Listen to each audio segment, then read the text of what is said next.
I thought, how about a group of young people working on one watch and making everything by hand, only using vintage machines, no CNC, no computer-aided design, totally analog. Analog watchmaking. Exactly.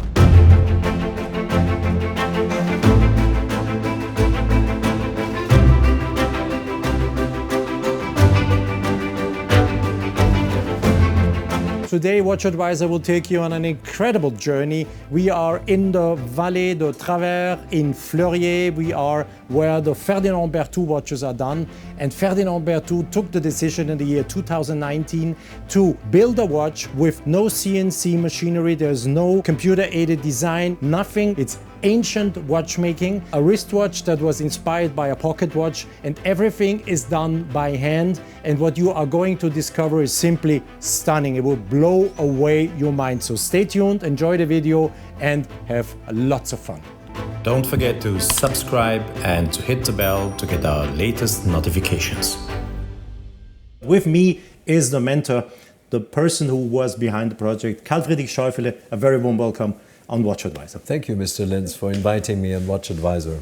I'm happy to have you. It needs people like you, men like you, to have the mindset to do such projects, to have the idea first of all, then to think about, can I do it? Do I have the power to do it? Do I have the watchmakers to do it, etc., etc.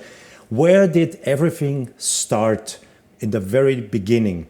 I know it started 2019 when you launched the project internally that you are going to do it. Now the watch is ready. But what was the beginning of it? When did you have the idea? On holidays or sitting relaxed with a good glass of wine? Where did you have the idea to say, I will make a watch that will be produced without CNC machines, without modern technologies, just using almost forgotten techniques? Let's go back a little bit further even. Okay. 30 years ago, I started Chopard manufacture here in Fleurier. We started from scratch, and I was obliged to put into place every single step of a production for our first movement, which was the 196. Launched in 1996. Yes. And this, until this day, taught me that transmission of knowledge about our industry, about craftsmanship, is essential. In those days, we had to learn how to decorate movements. There was no recipe, there was not really an apprenticeship for this type of activity. When Naissance d'une Montre 1 appeared, and I'm very fond of Mr. Dufour, he was making his watches all by himself in the Vallée de Joux, you know. I went to visit him a few times, and then I was asked, would you be interested in joining the group and launch Naissance d'une Montre 3? I immediately agreed that I would love to do that, but I had no idea how to differentiate our approach from the first approach. The first approach was one watchmaker, one watch, all by himself. Mm-hmm. And then came one evening, actually it was enjoying a nice glass of wine. I thought, how about a group of preferably young people or young people with experienced colleagues working on one watch all together and making everything basically by hand or only using vintage machines. 1950s, 1950s, 60s. No CNC, no computer-aided design, nothing digital. Analog. Totally analog. Analog watchmaking. Exactly. Okay. Did you allow them to use electricity? Electricity, yes. We have a river next to here. We could actually produce electricity like they did in the old days. Yeah. We didn't go that far. Okay. No. No, but that was the idea. But then I had to convince a number of colleagues and people in our company, because we're talking about 45, 50 craftsmen. We really had to get organized to kick something like this off. Mm-hmm. It was a real journey, and it was a wonderful journey, because the further we went, the more motivated everyone became. It went from, do we really do that? To a high degree of motivation and passion coming from everyone involved. I mean, when you go about making a second hand, all by hand, which is extremely thin, extremely light. Now, we have never made hands in-house, and let alone by hand. every single part of this watch was done that way. And we learned also things that were completely forgotten. We could speak 1 hour on just about the balance wheel. The balance wheel, the inspiration came from a beautiful Ferdinand Berthoud pocket watch, a scientific pocket watch, which was, by the way, the first pocket watch that I acquired for our Berthoud museum. And this pocket watch has this incredible bimetallic balance wheel. Yes, we wanted to do this balance wheel, but we had no idea how to do it. And we found a way. And doing so, we learned so many things that even today we can use in Ferdinand Berthoud pieces to come. Well, Vincent, let's go to the atelier where the parts are manufactured. The atelier tradition, so Open up the door, please. I'm so excited. And you guys come with me and we shall discover now where the components and where all the parts of the watch are made. Come on, guys. Yeah, you know Vincent, you have seen him already in our other video that we did here at Ferdinand Berthoud, where he was my buddy in explaining everything, and he will be in the same role today. So Vincent, very warm welcome again Thank to you. our channel, to WatchAdvisor. It's interesting to see how the different parts are made. yes, that's a very impressive here workshop with micro mechanics and also one watchmaker mechanic also. Yeah. The same title as Mr. Berthoud at his time. That's quite a The new title part was? Master Watchmaker and Mechanic to the King of France. Master watchmaker and And mechanic. mechanic to the King of France and the Navy. So Okay. we have one of And this who is the King of watchmaker. France today? Mr. Macron. Vincent, the goal was to manufacture the watch with analog watchmaking. Absolutely. Traditional watchmaking. Learn again these antique techniques that were in use in the 1950s, 60s, and that today are no more used in the industry. So it's, of course, much more complicated Yeah. to craft the parts. Did you have all these machines we see here, or did you have to buy them and find them? When we initiated the project, 1 year after, 2020, early 21, we started to source these antique machines everywhere in Switzerland in various workshops. And we could find, but most of them were in quite poor conditions. So the first step was to refurbish them and then to calibrate them again. And of course, we developed all the tools necessary to produce the parts. We have decided to adapt the tools to the design we have made, not to make a design considering the existing tools. And that was a big challenge, to create the tools to follow the shape of the design we have created. Big challenge, actually. That's why it takes so much time to craft the parts. We talk about 744 parts for one movement, including 477 for the chain, that is 17 centimeters long. I imagine that producing the chain takes a couple of weeks at least. Yes, definitely.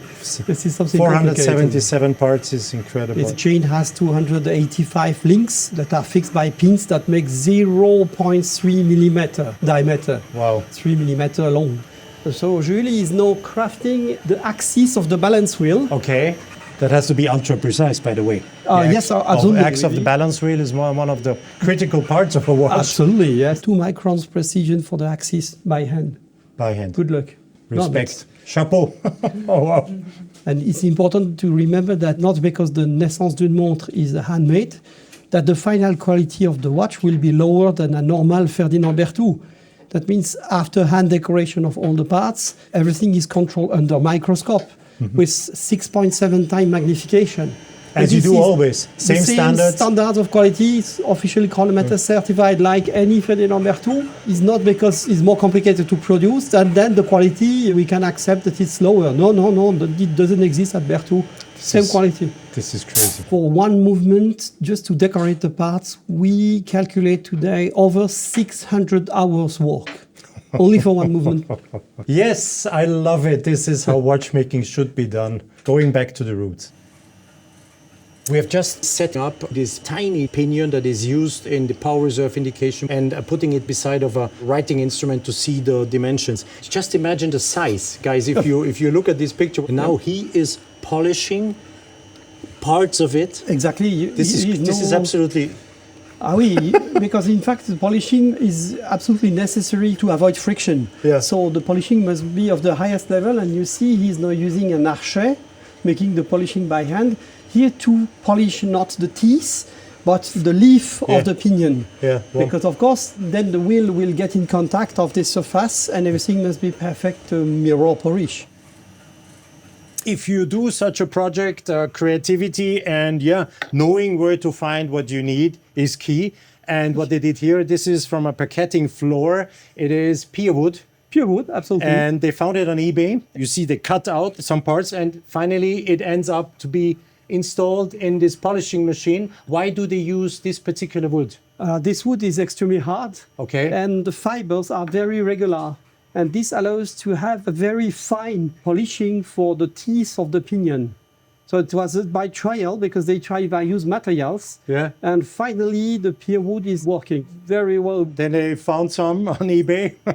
I because love it. This is really... The machine doesn't exist. Yeah. So it's impossible to buy the tool. You have to create your tool by yourself. It's really This is- the essence of Naissance du Montre. Oh, this makes me smile all day. I love it what they're doing here. And with that tiny little disc, you are polishing the teeth. Yes, you add the teeth here on these two elements. Yeah. You fix them. And- And then by hand you polish. It takes a lot of time because you have to polish not too fast, otherwise you will make the component out of shape. Yeah. So it's really, you have to do very delicate work very slowly. Takes the time it Fantastic. needs. I love it. It's so fascinating, really fascinating. It was funny, when we tried to discover what Maxime was working on, I couldn't even see the piece. What exactly is he doing, Vincent? He's shaping the end of the pinion. That means these elements that go into the stones, into the He has to take away rubies. material. Exactly. And reach a diameter of 0.25 millimeter by hand. Wow. Shaping, cutting, Yeah, and then wow. he has to harden. Yeah, the surface. Make, by roulage, what Yeah. we call roulage, Yeah. to have the surface hardened and polished, so that to reduce the friction at the maximum when Yeah. the pinion is Set in the ruby. stone, in the ruby, yeah. I could hardly see the piece. It was so No, tiny. It's so tiny. Yeah. Without the microscope, it's impossible to see. Yeah. We are now watching Bertrand, who is transferring from a bigger size information to a smaller size, and this is called a pantograph. If Yes, I'm- the pantograph technique. at least this is the word I know. Maybe Yes, there's a... it's the right word. Yeah.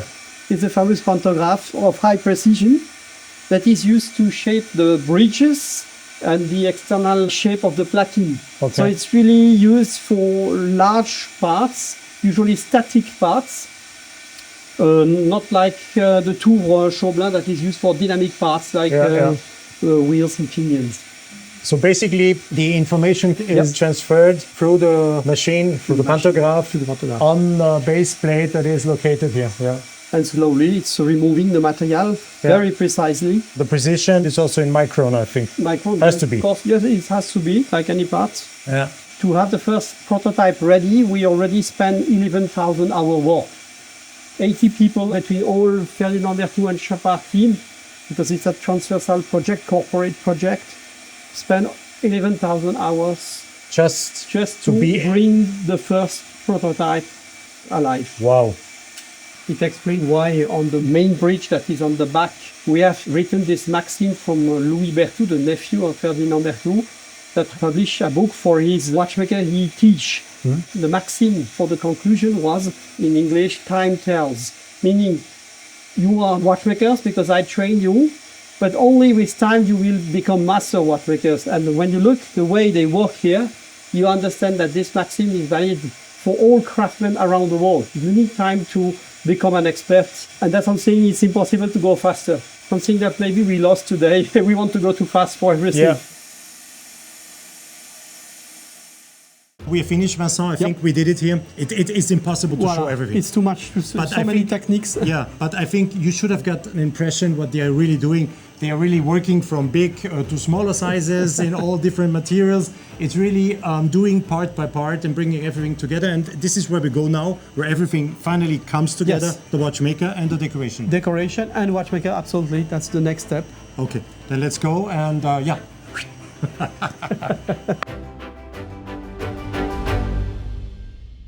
So it's kind of a big educating process, educating even experienced watchmakers because they had to open the horizon and to discover new things. And the young generation, they are now working on these machines. They are just in heaven. They love to rediscover real watchmaking, you know. But in the beginning, everybody thought, oh yeah, we're going backwards.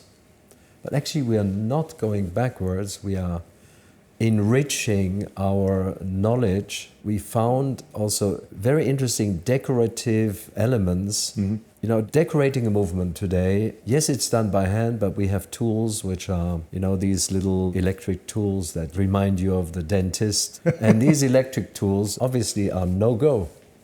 So everything is done, you know, with a wooden stick and so on.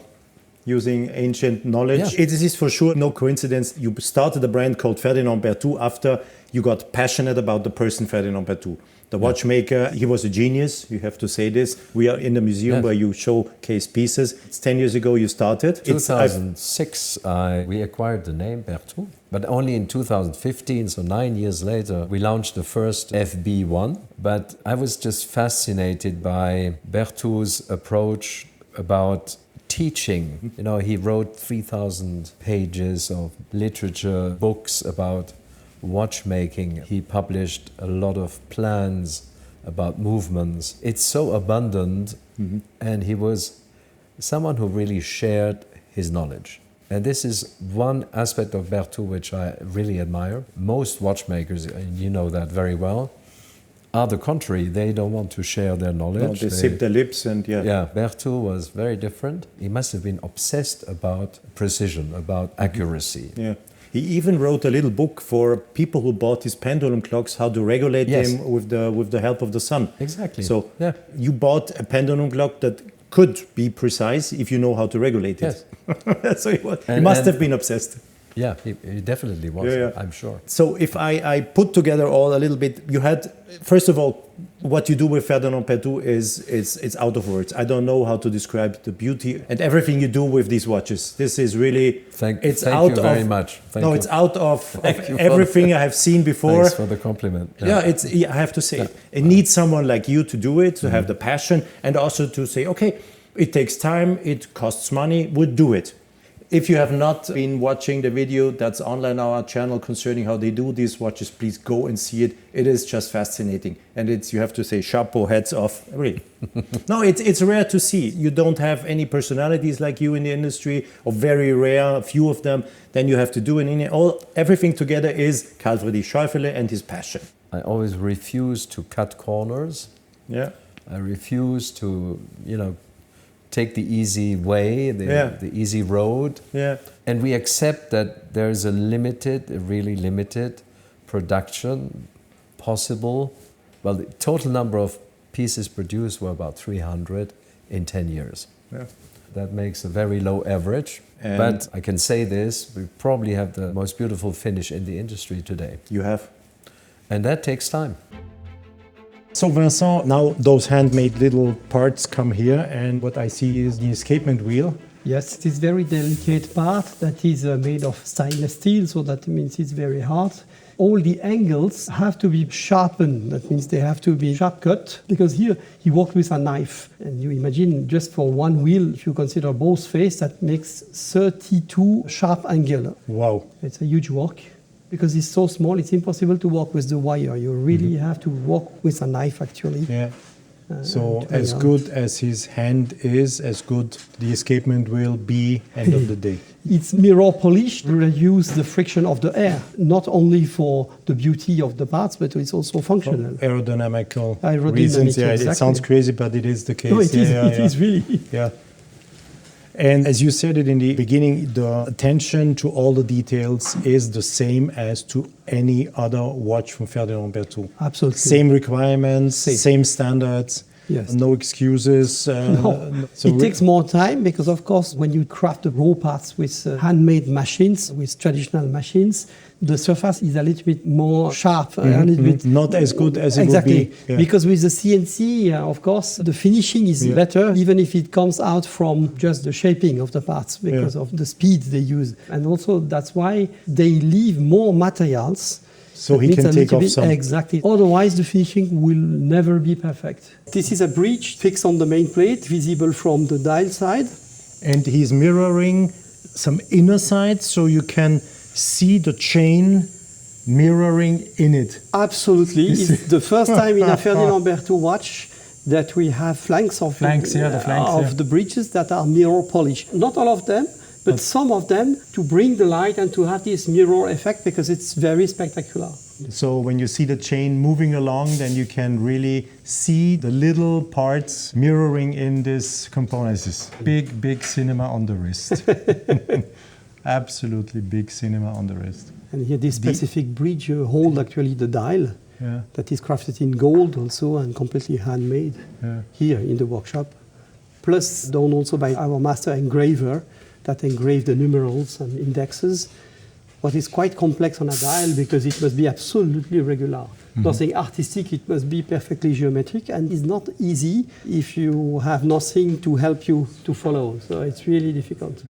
Fascinating once again. You're also teaching the old way. The mindset reminds me very much about Günther Blümlein. Some of you might remember the personality Günther Blümlein, who was after the crisis re-putting Jaeger-LeCoultre back on track, IWC, and he was also in charge of Erlangen & Söhne. He put back Erlangen & Söhne and Günther always said, Alexander Linz, Mr. Linz, le feu sacré, the holy fire has to move from one generation to the next. And that's a precise reason why I also own one of the very first Lange & Söhne watches, which I personally asked Günther Blümlein to sell to me. Yeah. We were standing on the same stage.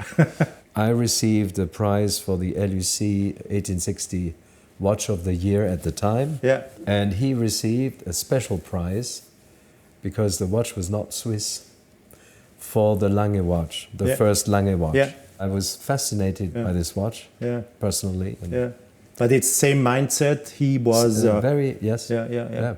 So it's teaching, it's passion, creating objects that will be very rare. 10 pieces, one will be auctioned on top. The first one will be auctioned, so we're talking about 11. Yeah. But the one that will be auctioned is the only one in stainless steel. Okay. The proceeds of the auction will go almost entirely to projects of teaching young people watchmaking skills, and our responsibility, and I consider it my responsibility, to perpetuate the craftsmanship that we enjoy today and that we will need tomorrow if we want to continue making watches the way we can today. Mm-hmm. And this is the entire idea about Naissance d'une Montre 3.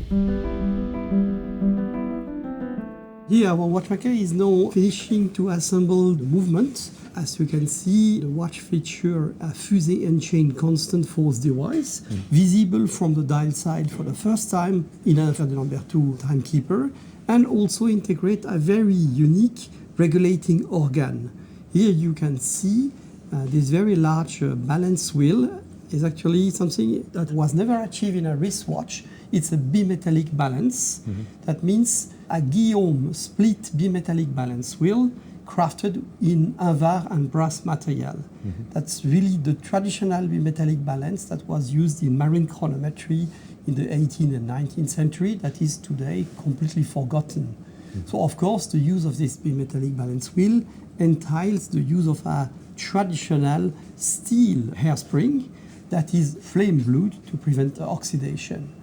And here all the challenge of course was to produce this bimetallic balance because this was no longer existing in the watch industry. So the engineer had to rediscover the techniques by learning. So they make 2 years experimentations until they could have actually a disc integrating outside the brass and inside the invar in a perfectly homogeneous way to be able to drill the balance itself. At the end of the day, the watchmaker is regulating the watch in the same way as you do with traditional watches today. Alors, exactly. By the length and with weight. And this balance actually has fine adjustment screws, 4 fine adjustment screws that are crafted in gold, but also 2 weights that are placed on the cut rim that are made of nickel silver, German silver alloy, that are used to compensate the temperature variation. Plus, at the end of the arms, you have the 2 fixed weights that I use to balance the Yeah. balance spring. Yeah. So it's actually also a complex process because, of course, the adjustment of this category of balance wheel is no longer in use. So it's also a complete relearning, especially because the watch must pass successfully the COSC. And that's a very big challenge. Does it take the watchmaker more time to regulate such Yes. It's not as easy. It's very long. 2-3 days first for on the assembling, plus certainly 5 days for the adjustment before it goes to the cost for the 16 days testing. And it's one watchmaker, one movement. Exactly. After our watchmaker here, Julien, will have finished the first watch, he will explain to his colleague, another colleague, to make the same work. Ongoing. It's all the ongoing process of learning because it's all the purpose of this project is really Very fascinating. transmission of know-how. Very fascinating, very fascinating. Vincent, thank you very much for these My pleasure. details. Must be thrilling after the project started so many years ago, the parts come in and then you put everything together and you see, is it ticking, is it working? Very nice. Final question. Do you feel that nowadays there's a younger generation being interested, going back all the steps and learning all this? There was a period I experienced where I thought, they're losing interest.